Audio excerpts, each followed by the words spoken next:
কি করছো? কি করছি তুমি কি কিছু বুঝতে পারছো না? বুঝতে তো পেরেছি, শুয়ে পড়ো। না, শুভ না। আমার আজকে ভালো লাগছে না। আসো না, চিন্তাই করি। এখন মিষ্টি, আমার মনটা বেশ ভালো নেই, শুয়ে পড়ো। মন ভালো নেই দেখেই তো ভালো করতে যাচ্ছি। তোমার মনটা আজকে আমি আদর আদরে ভরে দেবো। আসো না। মিষ্টি, বুঝতে পারছো না? আমি সারাদিন অফিস করছি, আমার শরীরটা বেশি ভালো নেই। তোমার শরীরটা কতই ভালো থাকে, আমার তো সন্দেহ হয় তুমি কি আদৌ পুরুষ নাকি অন্য কিছু। কেন? তোমার কি আমাকে দেখে মনে হয় যে আমি মহিলা মানুষ? ফালতু পয়সা বাদ দিয়ে শুয়ে পড়ো।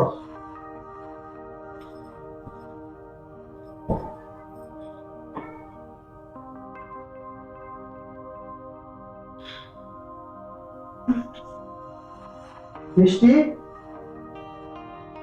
লক্ষ্মীটি থাকো, আমি অফিসে যাচ্ছি। তোমাকে ন্যাকামো করে কিছু বলতে হবে না। অফিসে যাচ্ছে যে আমাকে বলতে হবে কেন? তুমি আর ভালো হলে না। আচ্ছা থাকো, নিজের খেয়াল রেখো। ভালো হলে না, বইয়ের প্রতি কোনো দায়িত্ব নেই। অফিস অফিসে পড়ে আছে, ভালো হলো লক্ষ্মী।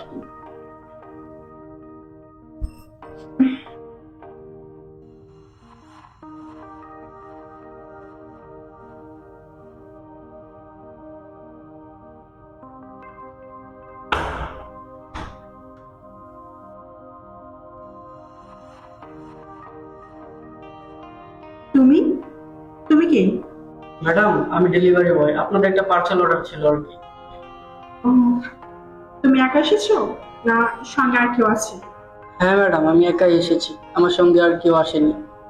ঠিক আছে, ভিতরে টাকা আছে তো, ভিতরে আসো।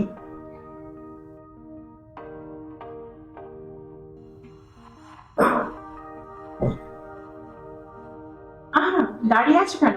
বসো। না না ম্যাডাম, আমার আরো অনেক পার্সেল দিতে হবে, তো আপনার পার্সেলটা রেখে দিন। আহা, এরকম করছো কেন? বসো।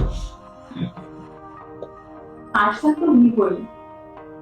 তুমি কিন্তু অনেক সুন্দর, তোমার চেহারাটাও মার্শাল্লাহ অনেক সুন্দর। কি বলছেন ম্যাডাম এসব? আচ্ছা, তোমার বাসায় কে কে আছে? আমার বসে আছে আমার মা, আমার ভাই, আমার। তাহলে তুমি বিয়ে করনি? না, এখন আমি বিয়ে করিনি। যাই হোক, তাহলে তোমাকে বিয়ের শাড়িটা বুঝিয়ে দিন। না না ম্যাডাম, এসব কি বলছেন আপনি? এরপরে কেমন লাগে এখন তুমি বুঝতে না না পারবে। ম্যাডাম, কেউ দেখে ফেলে ঝামেলা হবে তো। ঝামেলা হবে না, এবার শুধু তুমি যাবে। আসো না। না ম্যাডাম, এটা কি বলছেন? না, এটা সম্ভব না ম্যাডাম। আহা, আসো। কি করছেন ম্যাডাম? ছাড়েন। মিষ্টি, এই,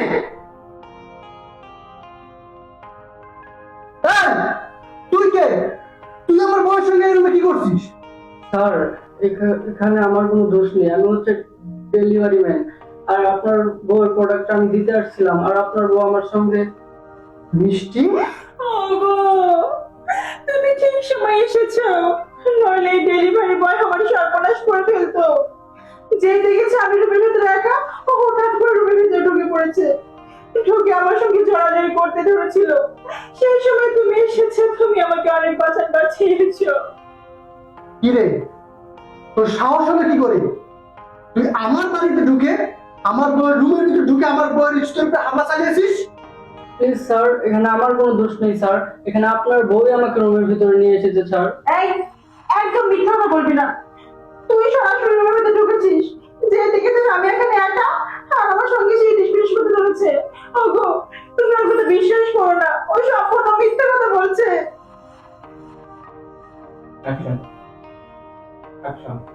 তোকে বেশি কিছু বললাম না, কারণ তুই ছোট মানুষ। বের কর, তোর কাছে কি কি আছে বের কর, দেখি। স্যার, দেখি, স্যার কি করছেন এসব? আর একটু জোরে কর, দেখি। স্যার, স্যার এসব কি করছেন স্যার? আমি অনেক গরিব মানুষ স্যার, আমার সর্বনাশটা করেন না স্যার। এই, কোনো কথা বলবি না, তোর কাছে কি আছে দেখি। ম্যাডাম, ম্যাডাম আমি হচ্ছে একজন। বের কর, বের কর, ফোন বের কর, একটা কথা বলবি না। বের কর, এটা কি? ম্যাম, ম্যাম এখানে অনেক মানুষের পার্সেল আছে ম্যাম। পার্সেল দিবি নাকি পুলিশে যাবি? যা, বের হ, বের হ।